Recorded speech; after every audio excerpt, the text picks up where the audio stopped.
आज सूर्यदेव जैसे एक नई सुबह लेकर आए हैं हमारे लिए। इतनी प्रतीक्षा के बाद आज अंततः हमारा स्वप्न पूरा होगा। आज हमारे केशव हमसे मिलेंगे। कैसे जाएंगे हम उनके सामने? ये आंखें उनकी आंखों में देख भी पाएगी या नहीं? क्या वही मोहिनी सूरत है उनकी, जैसे हमने सुनी थी?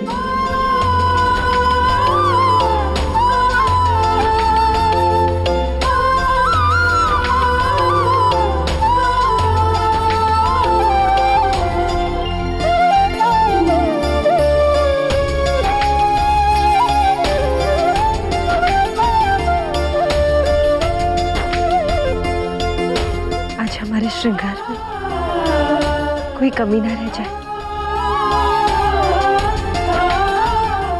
आज हम वैसे सजेंगे जैसे आज से पहले कोई सजा ना हो और नहीं सजेगा।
गिरिजा माता के दर्शनों के लिए हमारे जाने का प्रबंध करो। क्षमा करें राजकुमारी जी, पर महाराज रुक्मी का आदेश है कि आप अपने कक्ष के बाहर नहीं जा सकते। उनसे कहिए ये हमारे राजघराने की परंपरा है जिसे हम पूरा करना चाहते हैं। तुम्हारी बुद्धि हर ली है क्या किसी ने? एक बात तुम्हें बार बार समझानी पड़ती है कि तुम विवाह के पहले बाहर नहीं जा सकती।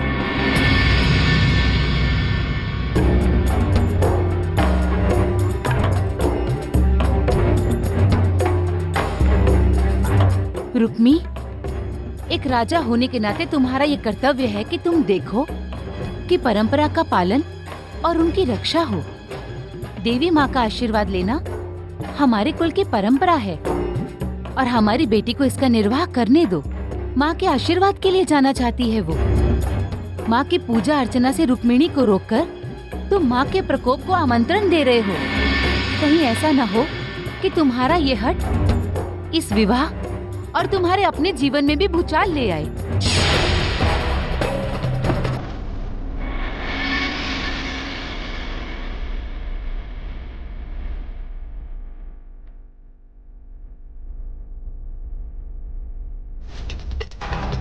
ठीक है,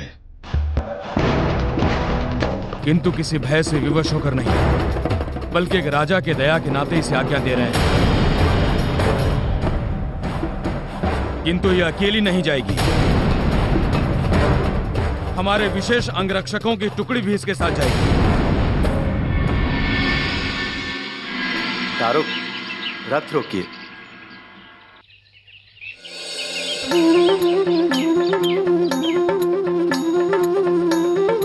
द्वारकाधीश, हम यहाँ पर क्यों रुक रहे हैं? अभी तो गिरजा देवी का मंदिर काफी दूरी पर है। दारुक, माँ ने हम पर असीम कृपा की है, जो हमें दर्शन देने के लिए स्वयं रिद्धि सिद्धि के दाता बाल गणेश के साथ यहाँ प्रकट हुई है।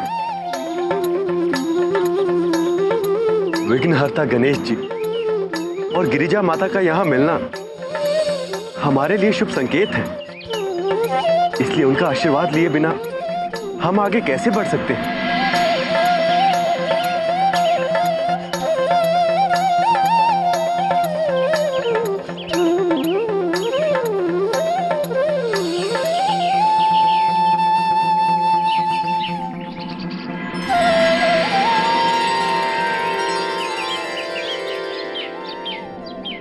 माँ, कहते हैं कि किसी भी पूजा में सबसे आवश्यक 2 चीजें होती हैं,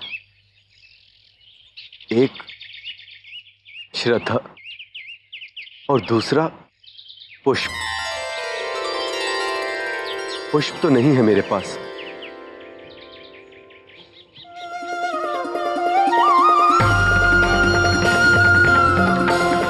किंतु किसी भी पुष्प से अधिक पवित्र अपना ये मोर पंख मैं आपको अर्पित करता हूं।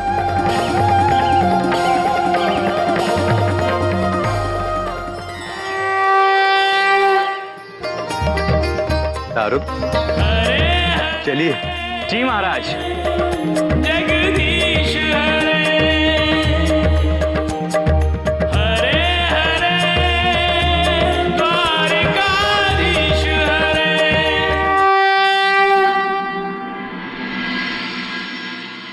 धूम तनना धूम धूम तनना धूम धूम तनना धूम धूम तनना धूम धूम तनना धूम धूम तनना धूम।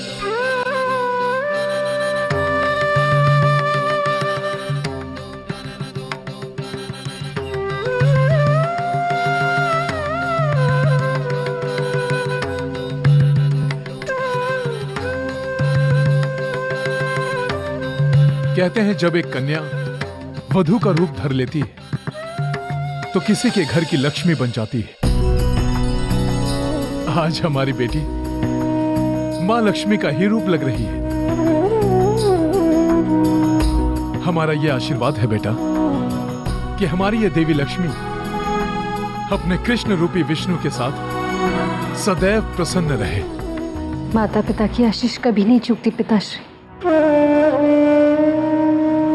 हमें हमारे जीवन का सुख देने माधव आ रहे हैं। रुक्मिणी, तुझे विश्वास है ना कि कृष्ण आएंगे?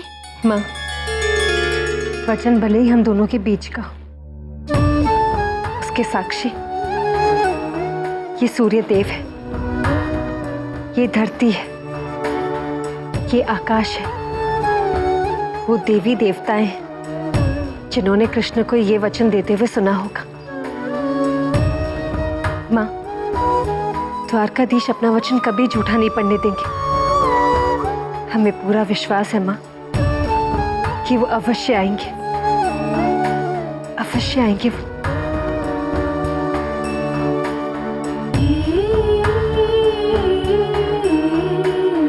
हम जा रहे हैं माँ। हमसे कोई भूल हुई हो तो हमें क्षमा कर दीजिए।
हे द्वारकाधीश, राजकुमारी रुक्मिणी अपने महल से निकल चुकी है, किंतु उनके साथ विशेष लड़ाकों की एक पूरी टुकड़ी भी लग रही है। महाराज, क्या आदेश है?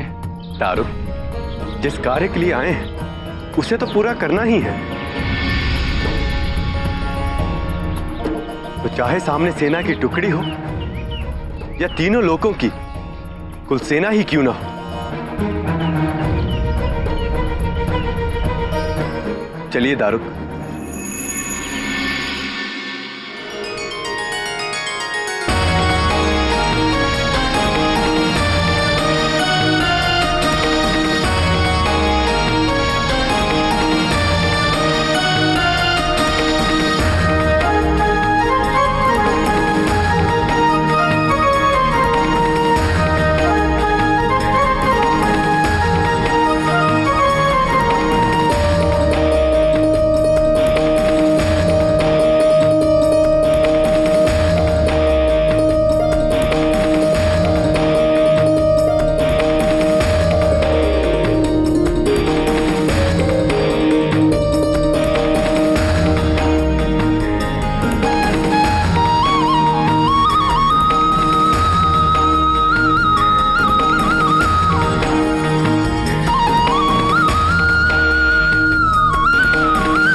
उसे अपनी आंखों से देखा?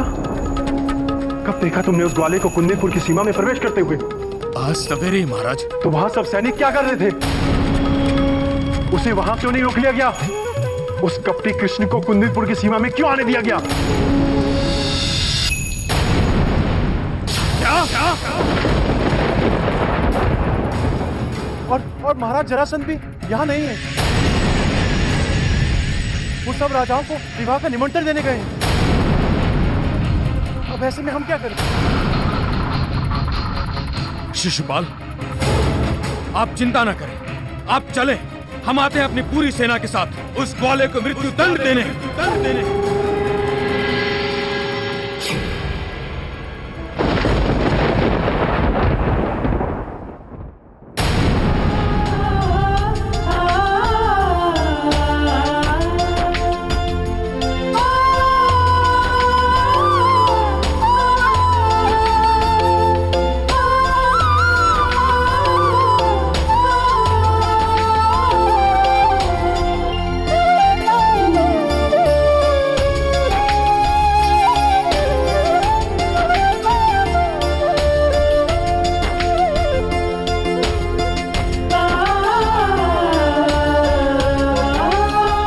हे भगवती गिरिजा देवी, आपकी गोद में बैठे आपके प्रिय पुत्र श्री गणेश जी और आपको मैं शत शत प्रणाम करती हूँ।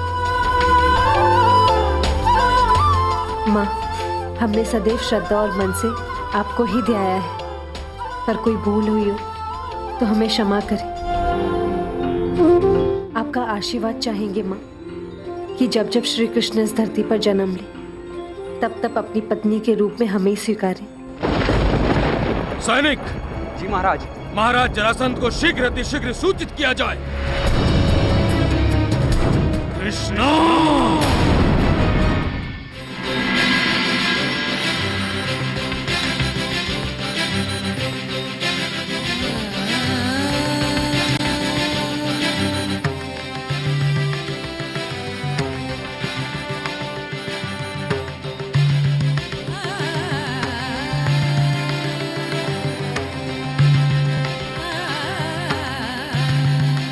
विलंब कर रहे कृष्ण, आ जाइए। आपकी रुक्मिणी आपकी प्रतीक्षा कर रही है। आइए केशव, शीघ्र आइए।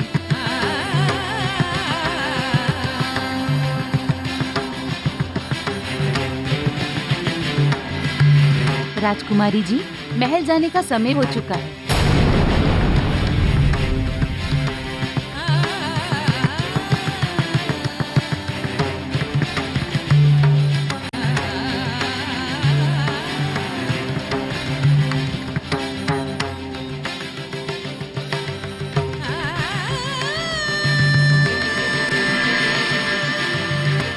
हे माधव, और कितनी परीक्षा, क्यों अपनी रुक्मिणी को इतना कष्ट दे रहे हैं? आप आ क्यों नहीं रहे?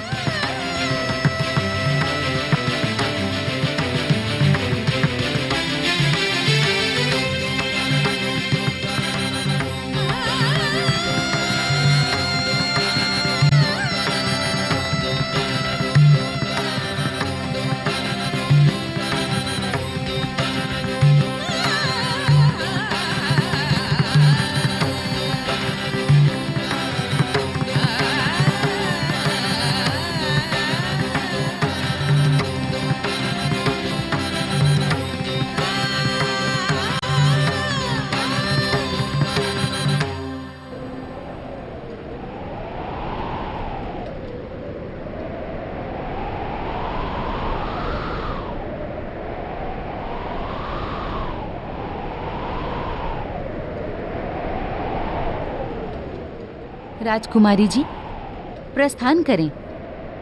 कहीं महाराज रुक्मी क्रोधित न हो जाएं कि इतना विलंब कैसे हो गया।